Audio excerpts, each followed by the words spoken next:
Welcome back to the Extra Rep podcast, guys. I'm Josh. I'm Liam. So today we're going to go through habits and goal setting. So we know New Year's resolutioners, a lot of people will do a New Year's resolution and they will inevitably fail very quickly. So we're going to go through why they don't stick. We're going to offer some strategies for building some sustainable habits. Then we're going to go into actually building the habits for the new year.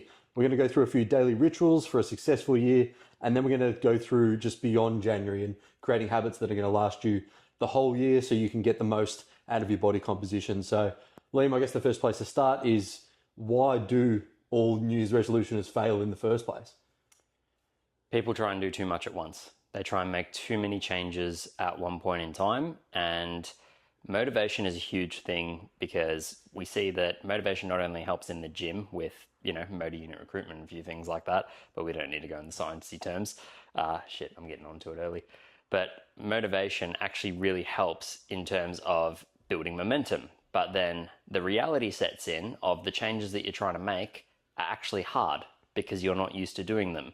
And let's say if you're dieting, then, I'm not used to feeling hungry. I'm not used to having cravings. Let's say if you just made a 30-day challenge of in January, I'm going to get up at 6 a.m. or 5 a.m., but you're not used to doing that. Yeah, it's hard. Yeah, it's very difficult to change, I guess, what you currently do, and that's why the first part of the change is the hardest part. Once you've built some momentum, once you've built some consistency, it becomes a lot easier. But making those initial changes are very difficult, which is why I tell a lot of my clients, especially the ones who start with me, is that, small implementable habits before we start, worrying about tracking every calorie or doing certain things, again, depending on where they're at. But building those habits first really then enables you to, for example, training. It's like, there's no point pushing every set to failure if you don't consistently get in the gym 3 times a week. You know what I mean?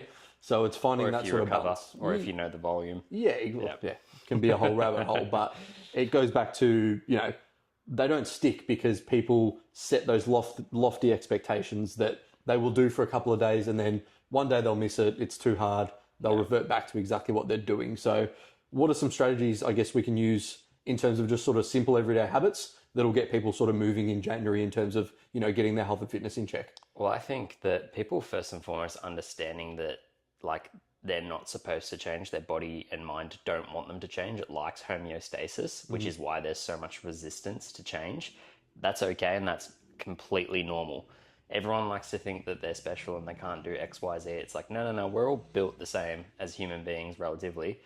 Yes, everyone goes through different experiences and has different schedules and all that, but little things like change and willpower and all that stuff, it's hard for a lot of people. So I'd say for habits, number one would be get your phone out of your bed.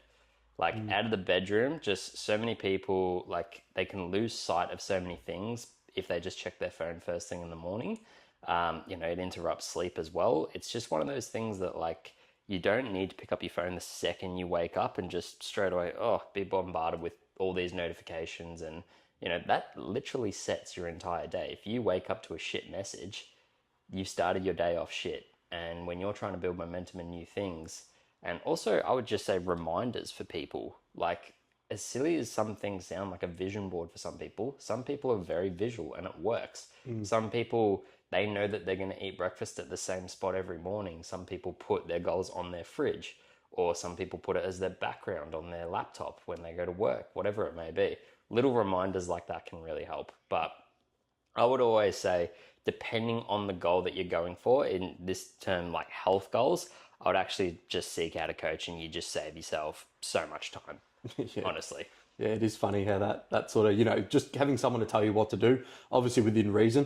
It's why I like doing what I call habit stacking with a lot of people, a lot of clients. It's say, if you've got to get up the gym in the, first thing in the morning, that you're not used to normally doing that, something like laying out your clothes the night before to make it really easy to just jump into your gym clothes and off you go, have your bag packed, something like that. Or again, if you're, new, you're going to be jumping on the scale every morning, if you go to the toilet, put the scale in front of the toilet or something like that, just to be there's my little nudge I need. And I can start, with that consistent habit of, starting to weigh myself. Then it might be making breakfast every morning, having a piece of fruit, having another serve of protein. And you'll find, like I said, those small habits are going to, I guess, stack up. So I guess let's say January, what do you think are the 3 sort of biggest habits that people should adopt going into the 2025? 2025, I could think of so many, and I've got my own personal ones, but What are the three main ones? Like if we're just sort of talking, general public who's looking to drop body fat, build a bit of muscle mass, what are the three keys you're like, if you do these three, like that's going to get you, pretty far already? well, understanding that preparation is key, I think, is a big one. I know that's not a habit, but I just want to touch base back on what you mentioned, because when we are changing, we're building so many habits, and this is why I say hire a coach. It's because they take away a lot of guesswork for you, and us as humans, we thrive on just being told what to do. We want to just be like, oh, okay, I just need to go in the gym and do X, Y, Z, and I'll eat this amount of food and I'll get the result. But let's say, yeah, you've woken up at 5 in the morning and then you go to the gym and then you don't know what any of the exercises are that on your plan, or you're just winging it and you're doing XYZ because this person's on the machine and you had to substitute. Like, little things can really hinder your progress. So, I mean, tying it back to health and fitness, I would say like a coach is probably number one but it's not a habit. So in terms of building a habit, I would say pay attention to mainly your source of information on social media, because that's where so much decision fatigue for people gets into play of things. So social media should be used as a tool, not as something to just brain water away and you just endless scroll. Like, follow accounts that you trust, follow people and just take their advice. Not to say you can't take any advice elsewhere, but I think for habits, like people on their phone, they don't realize how much of a habit it is. Like, you've probably pulled up with clients with screen report shares that says like, hey, you're on it for 6 hours a day. It's like, you can make those 6 hours a day benefit you and have like certain reminders. And so you've got good information going in, or even just reminders, like following people you look up to and stuff. Like, those little habits can be motivating essentially. Because that's the thing, like so many people, they want to be motivated, and then they just, when it's crunch time, they're like, oh, it's so hard. And it's like, if you can have little things like a phone in your pocket that will just help you be a little bit more motivated, it's a really good habit to adopt, to just go through your phone and just cut all the shit out, because there's so much shit there. Yeah, I think there's a lot of, it's hard because obviously there's a lot of information on social media, and a lot of it's actually quite good, but the problem is, I think for a lot of people, Conflicting though. Yeah, it's conflicting at the wrong time. So, you might follow someone who's specializing in muscle growth, right? And they're recommending you do X, Y, Z, but because you're in such a deep deficit, it probably is not going to apply in that direct situation, or there's 100 other things. But going back to those habits, I think movement first thing in the morning is probably a big one. So whether you go to the gym in the morning or get out for a walk or something, and I think I combine that with just sculling 2 glasses of water. Just hydration first thing in the morning. Any sort of hydration and movement first thing in the morning, I think just sets you up for a really good day. On top of that... Does that include coffee? Yeah, include coffee as well. Of course, you can have a coffee, but I would still hydrate, obviously, with water, electrolytes, etc. Just for those listening, you don't have to wait 90 minutes, but for your cortisol and adenosine receptors to have your morning coffee, you can have it first thing in the morning. Yeah, you can just have your coffee. It's completely fine. Thanks, Mr. Huberman. Idiot. Just wanted to... No, he's not an idiot. He's actually quite... Just wanted to clarify that one. But he did get that one wrong. But yeah, going back, I think for me, like the ones, like I'm going to run a bit of a January accountability challenge with a few people. Oh, nice. And like I said, that's probably going to be, everyone's going to be slightly different, of course.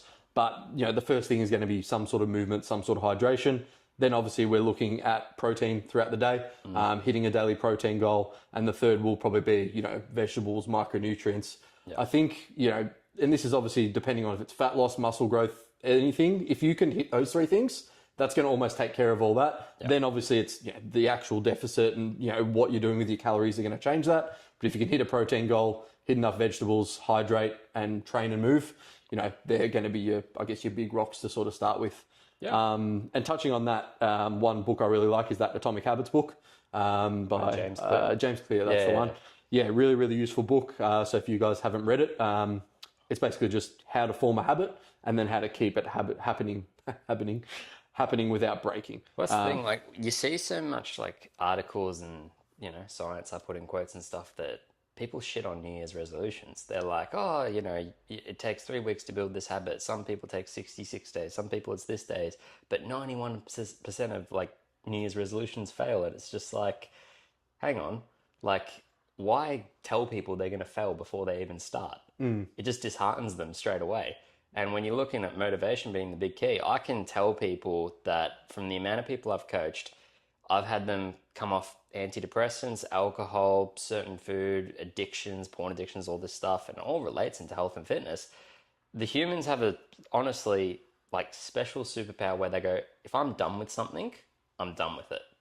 And I've seen people just go cold turkey, pour the alcohol down the drain, you know, sell their gaming consoles because they know they're not productive at home, all this stuff, like, you know, just chuck their phone in a different room the second that they get home, like, or when they turn their phone on do not disturb when they know they should be working. Like, humans can literally just be like, all right, I'm just going to cut this out. And, you know, we're visual people. And if the change is just 2024 to 2025, that mentally allows us to go, okay, I'm just going to leave that shit back there in 2024, then that's amazing. Yeah, I think when I see people do that, like a lot of the time, it goes both ways, right? Because some people can say 2025, this is awesome, like I'm going to change this, that, and then after life happens. Yeah, after 2 weeks, you know, of course they're just back at square zero, and then once they do that, they're going to stay like that for the whole year as well. You know, a lot of the time, 100%. Like the same people who I've talked to, like last year, on the person. I'd say 95%, a strong majority. I feel like unless they have. There's almost a point where a lot of people get to where it's like I said, it's like a switch, you know, and that can obviously happen in the year, but it's the same people who have the same goals year on year. You see them in the gym year on year. They're consistent in the gym. They're doing stuff, but they're not really changing, you know, and they're not really, they're doing the goals, but they're sort of half doing them. They're also comfortable. That's why. Yeah. They're tiptoeing in and out. People don't realize like the biggest motivation for change is pain. When you're completely in like some pain or suffering, or you're just so angry, or you're just fed up with something, you have more likelihood to just be like, all right, I'm done with it. But when you're actually a little bit comfortable, this is why it's hard to keep growing, because when you're comfortable, you don't seek discomfort. This is probably why ice baths are so popular. People seek their 5 minutes of discomfort for the day, and they feel like they can take on the world. It's just placebo. Yeah. And we know it's placebo now. We know it's placebo. Yes. We won't get started on the ice baths. Maybe we'll do a separate episode on those. But like I said, it just comes back to those daily habits. Like if you're someone who, you know, you want to change, you know, say someone wants to do like an 8-week challenge, right? And like I've run them before, but you know, I try and put a lot of education behind why, and then give people an out after that so they actually understand what they're doing. It's not cut your calories for 8 weeks and then you go back to eating and drinking whatever you wanted. Yeah. You know, it is a lifestyle change, and that's what, most people aren't going to get the result because they won't change their lifestyle. And I think that goes back to the habits that obviously are going to, you know, get them to that point of changing their lifestyle, forming new habits, forming a new way of living. There's also that visual time frame perspective of commitment. It's like, oh, I only have to commit for 8 weeks. And they've just got that number in their head. Same as someone who goes, you know what, 2024 to 2025. It's just a number change. Yeah. And you will see those people who do the 8 weeks and then put it all back on, and some go do another challenge, put it all back on. And it becomes a vicious cycle because every time they do that, they're normally crash dieting, which means they're losing muscle. Wow. So they're looking worse every single time because they'll lose the weight on the scale, but they'll probably lose more muscle. So they might get to the end of, you know, say doing 4 8-week challenges in the year. Yep. And they've actually, they might be the same weight, for example, but they've probably lost 4 or 5 kilos of muscle, and they've gained a bit more body fat, even though the scale might be the same, which I think is really interesting. There's different motivators, right? Because, I mean, an 8-week challenge, I think some of them are amazing. Like, for people that don't know, I got my start in fitness doing an 8-week challenge back at Run With Me Altona. And Shout so, out like, to Dan. yeah, shout out to Dan. Fucking amazing coach. He's still going strong. They're now Strive Active, if you want to look them up. But in terms of that, like, that just started my journey. And all I did was, I only had 8 weeks in my mind, but then I fell in love with the process and the results. Yes, I made a career out of it. Maybe I'm a minor exception. I don't know. But I was also in so much pain from my teenage childhood that I wanted to change. And so I just made the change, and I stuck consistent with it. Yeah. I think it's the same thing for me. It's like got to that point where, you know, you're just sick of people calling you fat or getting bullied or whatnot. And you just get to that point where you go, oh, okay, the pain needs to be harder than, or needs to outweigh the challenge. What you just mentioned there, though, about like a few sort of comments here and there, it's like you'll get them regardless. Like when you're trying to make a change, especially in New Year's, you'll get all the, you know, really arrogant pricks of, oh, you know, you're doing a New Year's resolution change and all that, like the comments around the office, all that stuff. Like people just don't like it for whatever reason when you change. They don't like it because it throws the mirror back on them. It does. So they go, put it this way, like say, you know, you come to come to the office, new lunch or whatever, and you used to go out and eat with everyone, whatever. Used to go They go, out. oh, you got this, got that. But when they're saying those comments, you've got to remember it's reflection back on them, because they're like, oh, I can't make that change to eat healthier. Like, I don't have the willpower to do that. So I'm going to try and bring you back with me. I feel uncomfortable. That's the whole psychology behind it. It's strange that people take it as a personal attack and a reflection of them when someone else is trying to change and be better. Yeah. Yeah. Yeah, people are weird, but Well, that's just the thing. Like, it's like how many times have you gone, no, I'm not going out because I just don't want to get blind. I actually just want to wake up on a Sunday and just feel good and enjoy my Sunday morning. I've worked hard this week. Yeah. And people are like, what? Yeah. What do you mean you don't want to come out and spend $150 on alcohol and go to bed at 3 a.m? I can't understand that. Like, yeah, people don't like change. Yeah, and that's the thing. Everyone's different. If you're happy doing that, you're happy doing that. But then you probably wouldn't be listening to this podcast, of course, unless you wanted to change. But going back to, I guess, some rituals. Like, do you have any rituals that you sort of do? Whether that be just health and fitness, or even just going to business to sort of like set yourself up, for a productive day. Obviously, optimizing your health, optimizing your fitness, your body composition, etc. My whole day thrives on routine and rituals, but I'm implementing some new ones. So my biggest thing is, like, we've all got like an inner voice in our head, and I've just recently been diagnosed with ADHD from a hypnotherapist. Thank you for referring him to me.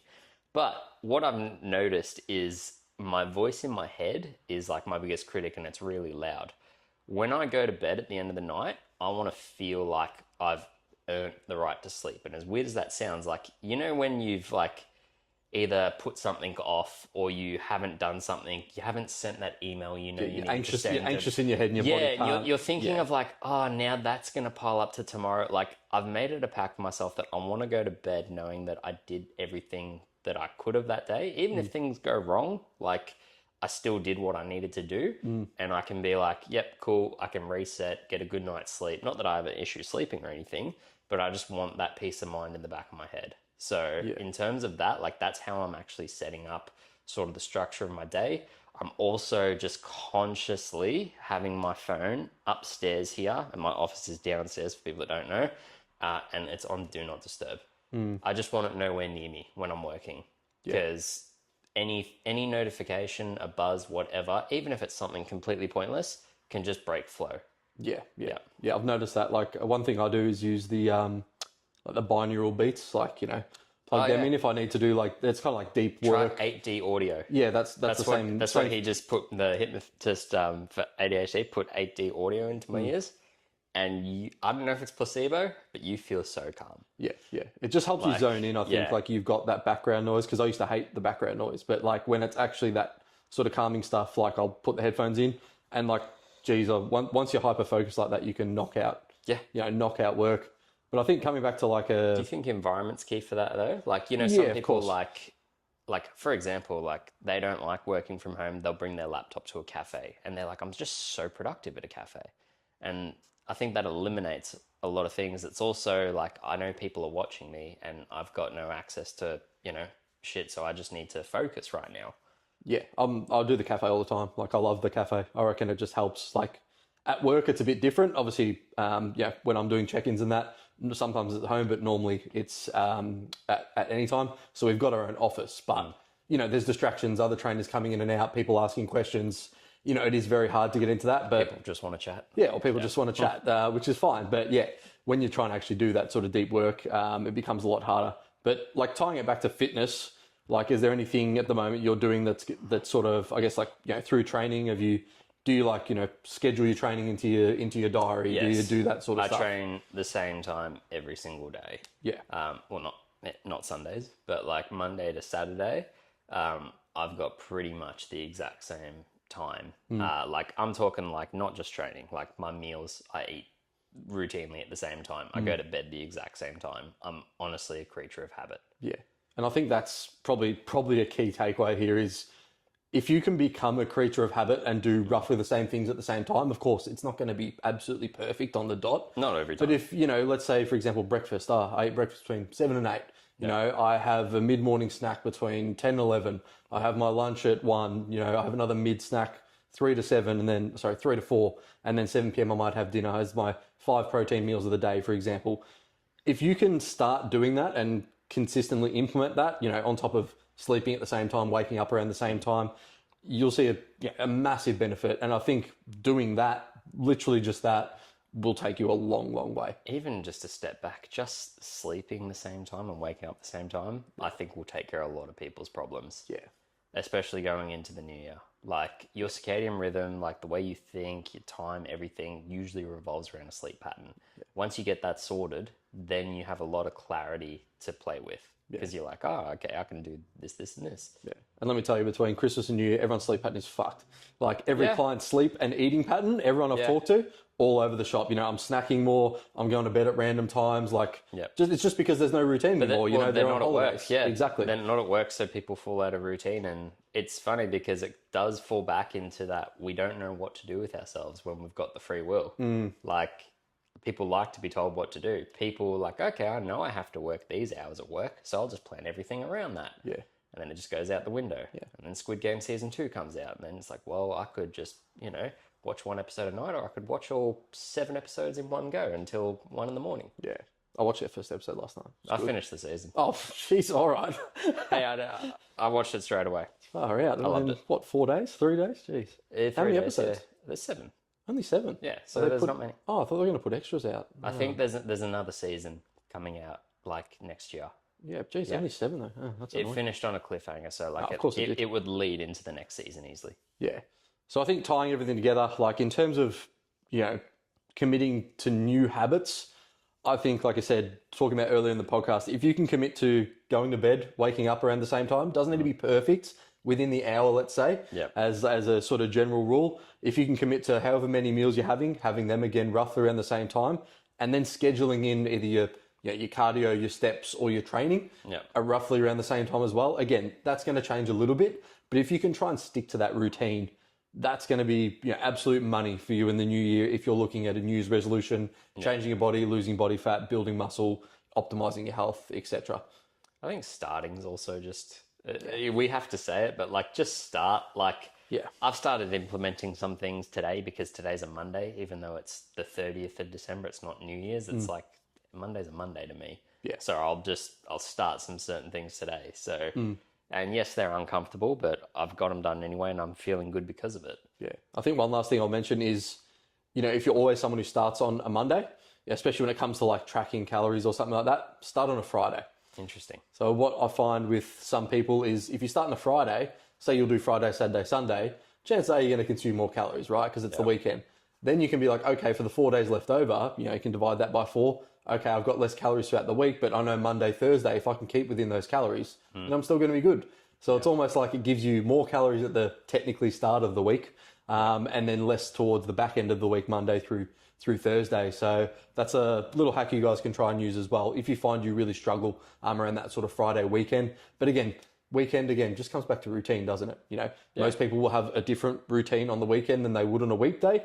I'm not saying it has to be exactly the same, but try and keep, again, consistent waking times, consistent eating times, etc. And you'll find you'll start getting a lot better results as a result of that.